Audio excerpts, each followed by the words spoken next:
Welcome to Manager Tools. Today's cast, the high I simple downfall. In today's cast, we address a behavioral change for an insidious practice of high I managers, starting well and finishing poorly. Here we go.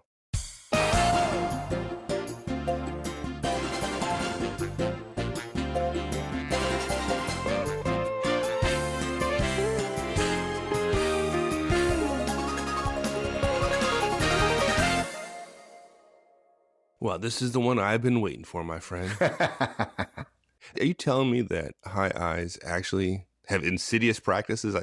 I just can't believe that. Yeah, it's terrible, isn't it? I mean, we all think of ourselves as pretty darn good, but, I admit it. We have feelings too.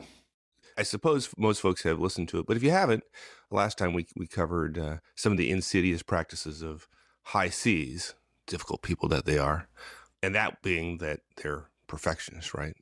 Yeah. When something comes up, right, they immediately, as Marshall Goldsmith likes to say, immediately try to add too much value, right?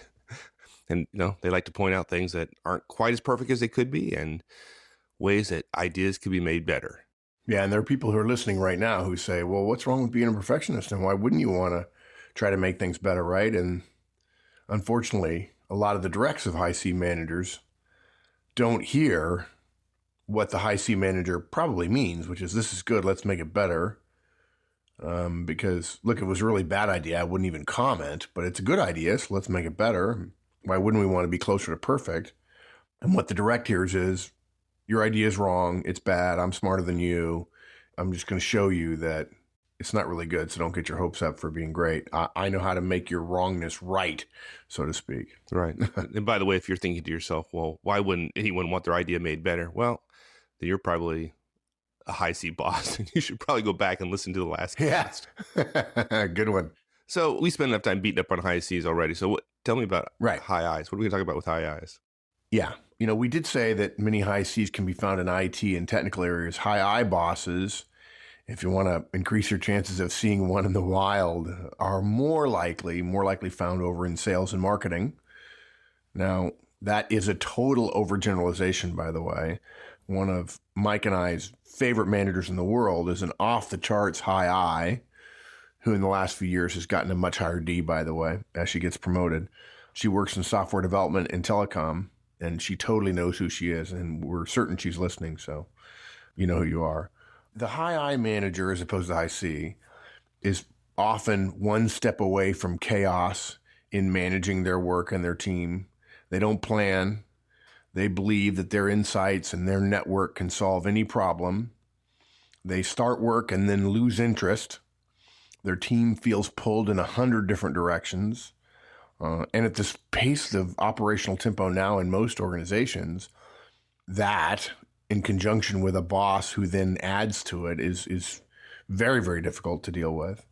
And because directs feel they're always at risk of working on the wrong thing, they're never quite sure whether or not they should give everything to a given task, because they're never really told, what's most important. Look, it'd probably be good to just go right into the whole terminology thing here, don't you think? Sure. Yeah. Why not? Yeah. So for those of you who aren't familiar with the technology, we're using something called disk profile information to characterize the behavioral tendencies of managers. For the purposes of this cast, and you'll hear it referred to, if you're just joining us, you'll hear us recur to this theme over and over again through the years.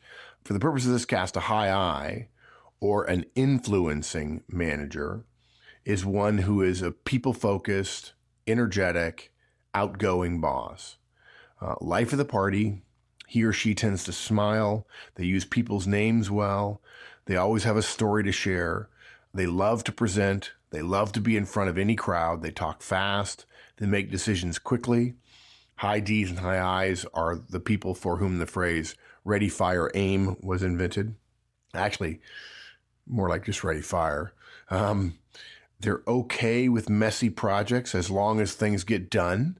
Something in high C would just say, if it's messy, it's not worth doing, right? Let's keep things neat. Yeah, it's not worth doing. It's probably wrong, right? Yeah, exactly. Yeah. Right. Yeah, exactly. Not that I'm a high C and would know that or anything. Yeah. Like that.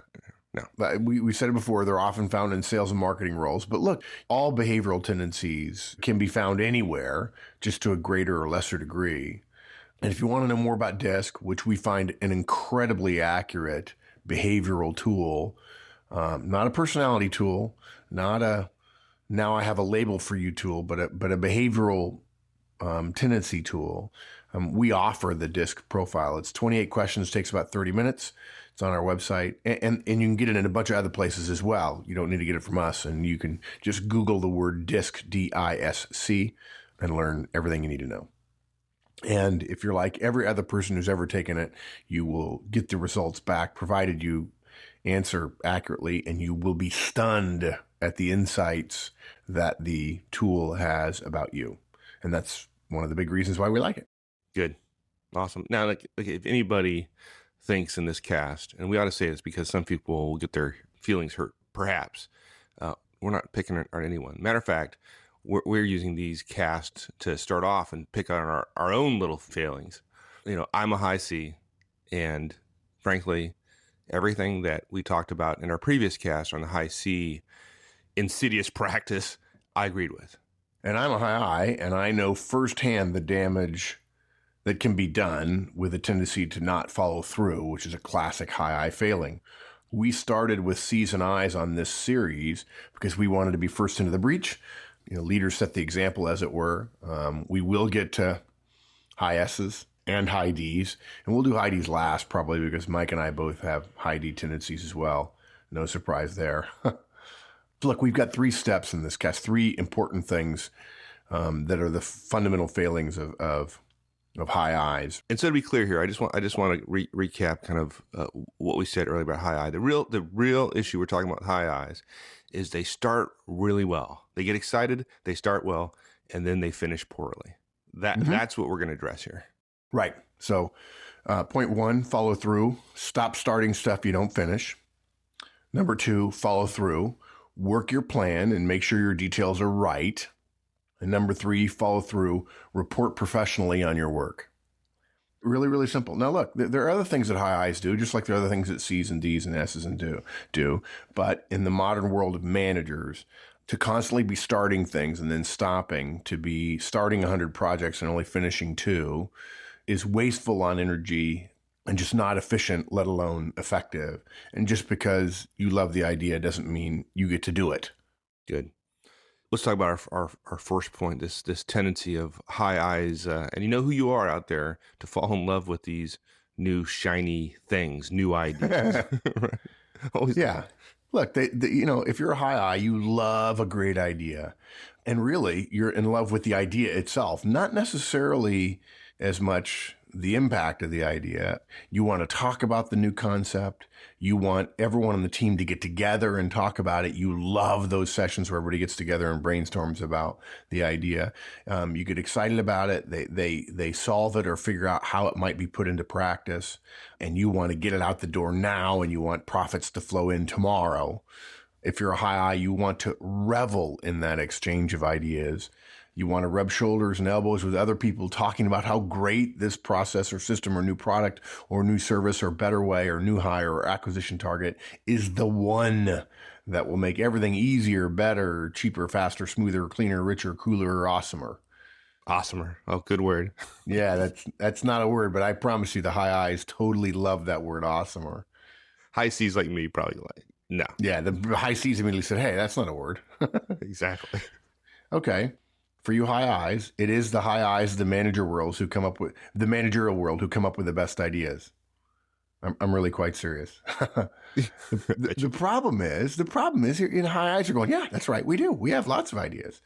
Unfortunately for the high I's, it's the high D's through their force of will, the high C's through detailed management of the work, and the high S's paying attention to their team who actually get that job done and turn the idea into profit or results. All the ideas in the world matter not if they're not brought to fruition, to profit. Everybody else, much more so than high I's, tends to stick with the few ideas they have, different reasons for all of them, and they see those few ideas through to completion. But us high eyes, we come up with ideas, but we don't drive them home. We don't make them happen. We don't follow through. Again, we fall in love with the joy of creation, but then don't raise a successful child. We love the idea creation stuff, but not the dirty work of implementation. I hate to say it, but high eyes love sex and hate child rearing. Oh, okay. For those of you who like to Twitter little sayings that Mark comes up with, this would not be the one. Yeah, just hold your tweets. No. Yeah, and look. The fact is, I was joking earlier. The fact is, not all of high eyes ideas are the best ever, right? The best ever, right? They're not, and you know it. And then you behave like you know it when you abandon the best idea ever in favor of the next best idea ever. So what do you do? What does a high eye do when you have these great ideas? The next time you have the best idea ever, and that thought goes through your head, Manager Tools recommends keep that idea to yourself. Don't tell anyone. The moment a high eye involves his or her team in the best idea ever, now we're talking organizational resources. That idea, when it's yours and you're enjoying it, is fine. We have no problem with that. We love ideas. We love creativity. Every organization wants every manager to be a leader and to be creative and to come up with new ways to serve or grow or what have you, or become more efficient. It's when you involve your team that now you're committing organizational resources. And if you don't follow through on that idea, every ounce of energy put to that idea is wasted. Now, look, we know it's impossible for you to keep your idea to yourself. The whole beauty of the idea is sharing it, batting it around, right? We got that. But again, the ideas are worthless without being put to use. And even though what you get out of the exchange of ideas with others and the brainstorming and so on is nice, it's certainly wonderful, it's worthless to the organization. So, at first, let's keep that idea to ourselves. Put it on the shelf for a day or two. I know this, it's happened to me. The first thing you want to do is share it. Dude, I got a great idea, right? But look, if it still grabs you 2 days later, it's worth going to the next step, and you can consider applying organizational resources to it. And the next step, by the way, is thinking about the plan to make it happen and the risks and the resources and the results and so on. But look, if you can't let it sit, and after it's sat, then get excited about working through the early tasks and coming up with a work plan, you don't love it enough for your idea to make it to adulthood. So the failing here of not following through is you inflict it on the team, your directs, who look, you have the power to give us guidance, right, to ask us to do stuff, but you don't necessarily imbue us with a love of the idea. We will work on it if you lead us to do so. But look, if you put your best foot forward and then drag the other one behind and get us excited and then leave us hanging, we're going to start to lose interest in general in all of your ideas for fear that we're not making progress. Let me stop you there and ask you a question. I'm gonna take myself and I'm gonna squeeze into some high eye skin. It's really creepy, by the way. It's really totally freaking me out. Okay. But like, I'm a high eye. I got a great idea. I just want to share the idea. I'm not necessarily telling the high C's and the high D's to start going and doing it, right? I just want to share the idea. And sometimes these high C's and high D's, they get the idea that just because I'm sharing an idea and I'm excited about an idea, that somehow that means go work on it. And that's not necessarily true. So I should be able to just share my excitement. Actually, to them, it is true, right? When you're in France, speak French, right? If we're in France listening to Manager Tools France, thanks to Cedric, right? I'm not going to ask a Parisian for, a question that's in complicated English because I'm not going to get anywhere. When you present a new idea to a high D or a high C, particularly those people on the task side of the equation, their first thought is, what is the work required to get this done? Regardless of whether you intend to just share, quote unquote, right?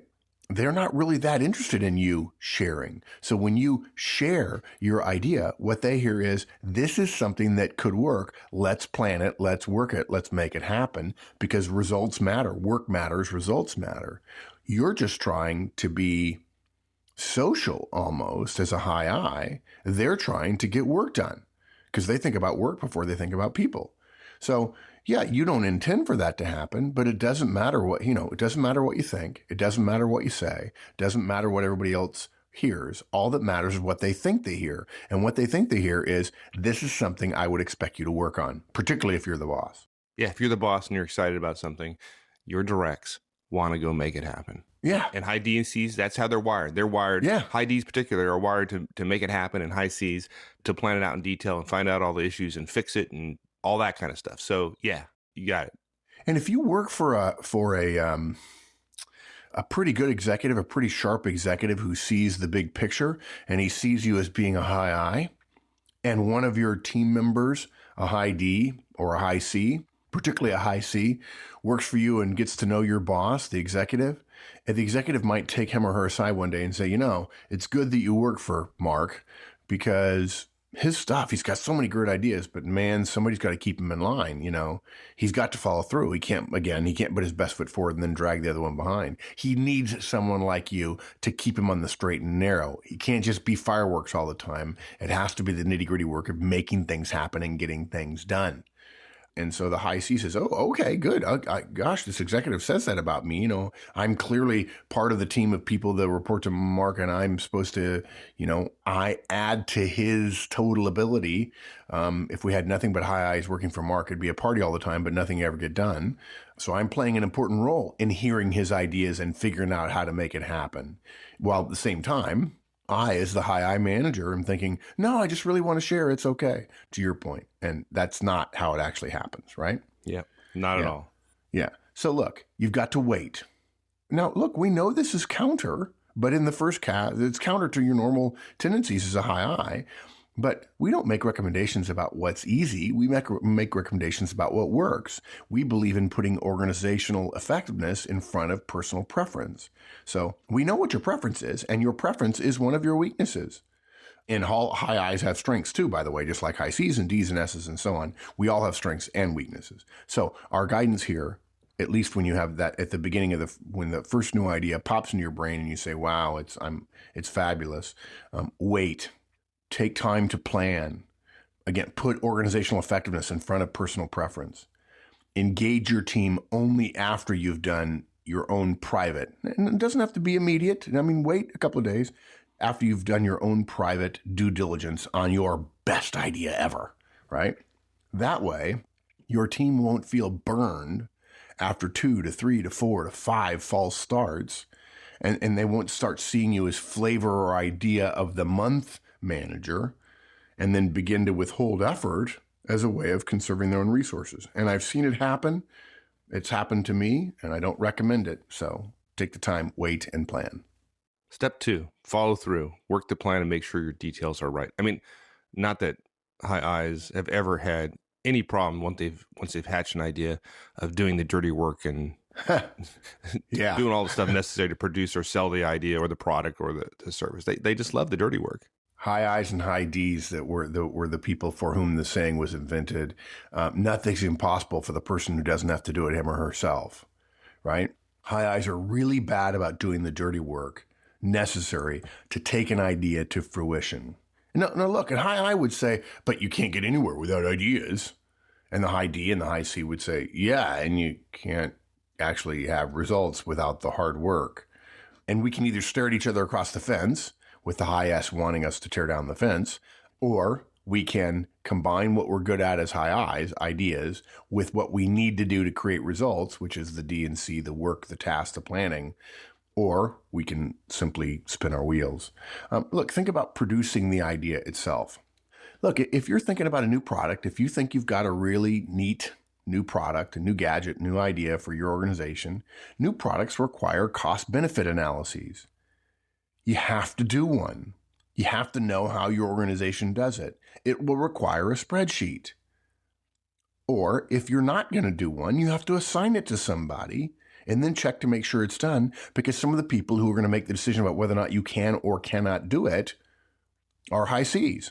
And they will expect a cost-benefit analysis in order to convince them in their language, in their way, that what you're suggesting is right. If you assign it to somebody, you have to check to make sure it's done, and then you have to check it again to make sure it's right. In high I's, checking that it's done and things are going forward is part of the dirty work of running projects, of implementing ideas, of getting things done. You just can't talk about it at a meeting, get all excited about it, and then walk away from your idea thinking it's going to get done. This is part of the dirty work, in my experience at High Eyes, frequently fail to follow through with. And you're right. And it goes even further than that. After they have the idea and after they come up with a plan, they can't stand in front of their team each week and say, everybody doing good on Project X? Okay, great. Really excited about that, guys. Can't wait to see what you guys got done. That's not checking. That's icing. Okay. What you have to do is say, okay, how many tasks do we have this week? Are they done or not? Which ones are yellow? Which ones are red? Which ones are green? Who's got what? Why are we behind? How can I help? When will we be back on track? And so on. And unfortunately, sometimes when there's problems and things aren't going the way you want it to go, sometimes you actually have to talk about what the problem is. You have to actually get into the details. I know. That's hard. Details? Yeah, exactly. Hence why we don't do this. Yeah. Look, it's not effective to just assume because you have great people working for you. My people are great. They're fabulous. I love them, right? It's not effective to just assume that all the calculations are right. If you don't want to check them yourself, that's okay. But that course of action, you not checking it, requires you to assign the checking to somebody else and to take full responsibility for their work without being certain they did it as well as you could have, right? We would suspect that every one of the high eyes listening to this cast have had at least one project fail, even though it was a totally great idea, because they didn't get their facts straight, or they presented something that wasn't right, or the idea fell apart under heavy scrutiny, even if it really would have been a good and profitable idea. You have to take the time to develop a plan. Your idea will be bought or not based not just on the power idea of the idea itself. And look, okay, there are some ideas that everybody wants to work on, but not all of them. But it takes more than just the power idea. It also takes the strength and substance and flexibility, the plan you create to make it come true, because that's how at least half of the organization that you work with thinks. What would it say to an engineer or an accountant on the review board, or the people, a level or two levels above you at executive level in your firm, if the idea is great, but the plan is a mess and you don't appear to care much about what they consider the heart and soul of a great outcome, which is dotting the I's and crossing the T's? The fact that you don't want to do that kind of work, and I admit it, the fact that I don't want to do that kind of work at times, because frankly, it keeps us from coming up with another great idea, that fact is irrelevant if others are involved, and they always are, in resource allocation for our work. You have to have both the idea and the plan to get to carry it out. Yeah. To high D's and high C's, there is a blurring of the distinction between the idea and the plan to execute the idea. Yeah, that's a good point. Yeah. They become a little bit inseparable, right? Yeah, exactly. Yeah. It's not a great idea if it can't be executed, right? That's right. By definition. Yeah, exactly. At least a high D, high C. Yeah, exactly. Yeah. Okay, so we talked about producing an idea. What about selling the idea? It's not enough to sell an idea to other high eyes by being super energetic, super stoked, and be able to cite incredible numbers if everything works out the way you plan. We have to be able to sell our ideas to everyone in the potential audience, all of the decision makers, including the CFO, who believes not one word of our pitch, save for the spreadsheets. Yeah, and then she assumes that there's errors in there and she can blow holes in them anyway. So. Yeah, I mean, all numbers are cooked, particularly if they're forward-looking numbers. They're completely cooked. And particularly if they're from a high I. Yeah, exactly. Not that high I would ever exaggerate anything. No. Why would we need to exaggerate it? The idea is so good, dude, that, seriously, these numbers are actual. I mean, they're in my head, so therefore they're actual. Yeah. But look, if the CFO is on the board, if the CFO is part of the people that make the decision, you still have to convince her. We have to sell to those people who are hesitant to commit. High eyes are never hesitant to commit. We have to make the case to those who are risk averse, unlike the high I. And look, when it comes to the work itself, the detailed nitty-gritty, as we've called it, every mistake we make, every unrealistic expectation that we share or that they have in their minds about what we're doing, we undermine our credibility. Our idea won't make sense to them if, in fact, it's not followed by the due diligence of a plan that says, this is what's necessary. This is the hard work that I'm willing to do to get this thing out the door. It won't make sense. And high D's, high C's, other people in the world need plans to make sense. Not just a good gut feel. It needs to make sense. If you're not willing to do this kind of in the trenches work with each stakeholder 2, 3, 6 months after that burst of brilliance hits you, then we ought not to start something that we're not going to follow through with. What's going to end up happening is you're going to become the boy who cried wolf, always with a great start, never with a follow through. And big success and or any organizational success you might have is always more about the latter, about follow through, than it is about the former, the great start. Great. So let's talk about follow through a little bit more, because part of follow through is reporting professionally on your work. And for high eyes, that ain't a lot of fun either. Yeah. Yeah, they think, well, if I got a plan and I'm working the plan, then everything's fine. But no, you have to actually report and you have to do it right. It is absolutely critical to show how effective you and your team can be in bringing that great idea to fruition. Too many high eyes stumble over detailed reporting and they don't follow a plan. They're not willing to admit failure. They're not willing to reallocate resources. They're not willing to face withering criticism. And they're willing to blame the organization. Say, oh, you guys killed my idea, because they may have to have resources or task assignments or team makeup be questioned by third parties who are not disinterested. People who say, hey, he killed my idea. Right. He doesn't like me. Yeah, and questioned by folks who their natural tendency is to criticize, is to find problems, is to try to make the idea better, i.e. the high C's, for example. Yeah, and the high I, goes, puts his tail between his legs, walks back to his desk and go, that's all that guy ever does is criticize. When does he ever have a good idea? He's never had any good ideas ever. And the high C probably says, yeah, you're right, I don't. But just because you think your idea is good, you have a billion of them, just because you think you have a good idea doesn't mean it's actually a good idea, because it takes both the idea and the plan and the hard work to make it happen. And oops, sorry, the high C actually has some authority over this, right? Well, yeah, and it goes a step further. Your failure to report, you high I, your failure to report professionally on your project or on your idea sends a message that your idea isn't worthy of a good plan. Yes. It's again, that whole tendency to conflate the idea and the plan in high D, high C's, for example. Yep. All right. So take time to create a plan, put it on paper, ask someone who creates more plans than you do. By the way, you can just swing a dead cat over your head to find somebody. Ask somebody to look at the plan itself separate from the idea. Ask them to make your plan, not the idea, the plan itself bulletproof. Brief the plan in detail. Accept criticism with thanks. Include criticism's ideas into your plan to show flexibility. You can do this through the pre-wire, which we have a great cast on.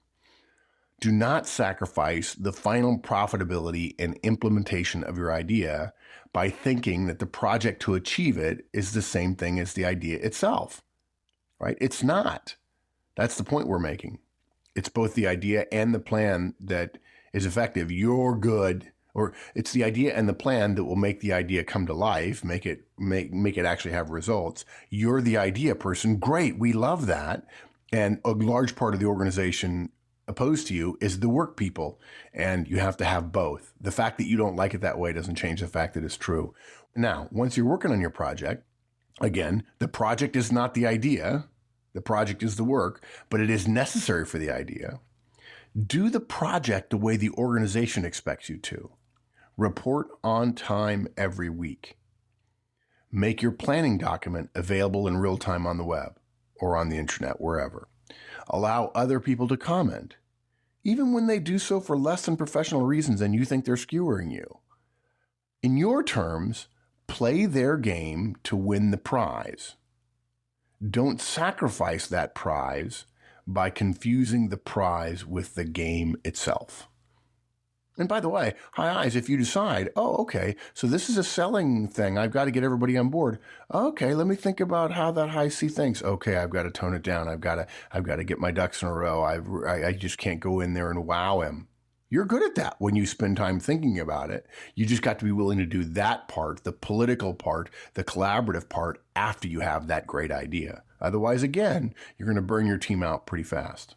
Yeah. And by the way, when you are reporting, talking about reporting, you got to report the bad along with the good. You just can't, reporting is not a advertising document to tell people how great Yeah, your idea is. that is a great point. You're right. And that's what High Eyes will do, right? Absolutely. They'll make it an ad. Yeah. So yeah, you've got to talk about the bad. And look, if you're having somebody else report to you because you don't want to be, or somebody else on your team is doing the reporting, take over for them when the news is going to be bad and let them report when things are on track.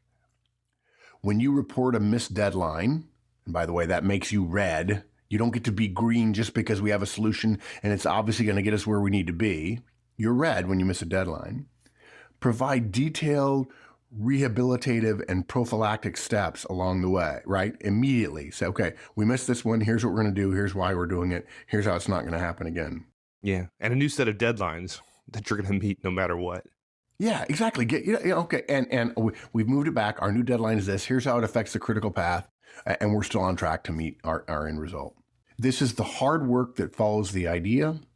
And too many High Eyes fail to follow through. Their ideas get out there, they blossom, they bloom, they're excited, and then they die, and the team feels left hanging in a way that's inefficient. And wasteful. Yeah, exactly right. Yeah, so look, wrapping up here, as a manager, getting the most out of anyone's directs gets harder and harder every day. For us High Eye bosses, that starting without finishing and the messiness that we consider normal in terms of work are seen as inefficient and, as you say, wasteful by others. And by the way, including your boss, folks. We've got to be willing to plan more, to follow through, and to build systems that last rather than throwing something together that looks good but breaks easily. So follow through. Stop starting stuff you don't finish. Be willing to set your idea aside. And if it doesn't still grab you in 2 days, leave it there, right? Part 2, follow through, work your plan, come up with a plan, work the plan, and make sure the details are right. That's an important credibility winner with everybody else in the organization. And then take the time to report professionally on your work. If you do these things, you're going to be seen as a professional as opposed to just a salesperson. Excellent. Thanks, my friend. I know this one was probably particularly difficult for you to write. So it was easy. A piece of cake. I've lived this one. All right, my friend. Thanks, partner. We'll see you. Bye.